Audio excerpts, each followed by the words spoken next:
মধ্যরাতে নেতাকর্মী ও সমর্থকদের জরুরি নির্দেশনা দিয়েছে বাংলাদেশ আওয়ামী লীগ। গত 14 সেপ্টেম্বর রাতে আওয়ামী লীগের ভেরিফাইড ফেসবুক পেজে এক পোস্টে কয়েকটি নির্দেশনা দেওয়া হয়। নির্দেশনায় বলা হয়, দলীয় নেতাকর্মীদের প্রথম কাজ তৃণমূলের পাশে দাঁড়ানো। তথ্যের জন্য আওয়ামী লীগের অফিসিয়াল ইমেইলে যোগাযোগ করতে বলা হয়েছে।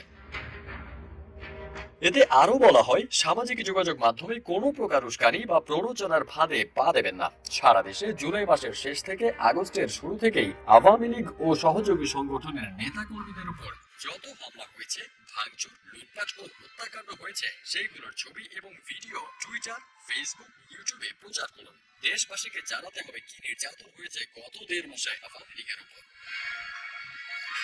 জনগণের আস্থা অর্জন করবার লক্ষ্যে কোনো ধরনের উস্কানিমূলক পোস্ট বা ভুয়া বার্তায় বিভ্রান্ত না হতে বলা হয়েছে। নির্দেশনায় আরো বলা হয়, প্রতি মহানগর, জেলা, উপজেলা, ইউনিয়ন, ওয়ার্ডে আওয়ামী লীগ ও সহযোগী সংগঠনের কার্যালয় ও নেতাকর্মীদের বাড়িঘরে হামলা, ভাঙচুর ও লুটপাটে যে ক্ষতি হয়েছে তা দেশের মানুষকে জানান এবং বর্তমানে যারা দেশ চালাচ্ছে তাদের কাছেও আমরা দাবি জানাবো, সকল হামলা, নির্যাতন, ভাঙচুর ও লুটপাটের বিচার করতে হবে, ক্ষতিগ্রস্তদের ক্ষতিপূরণ দিতে হবে।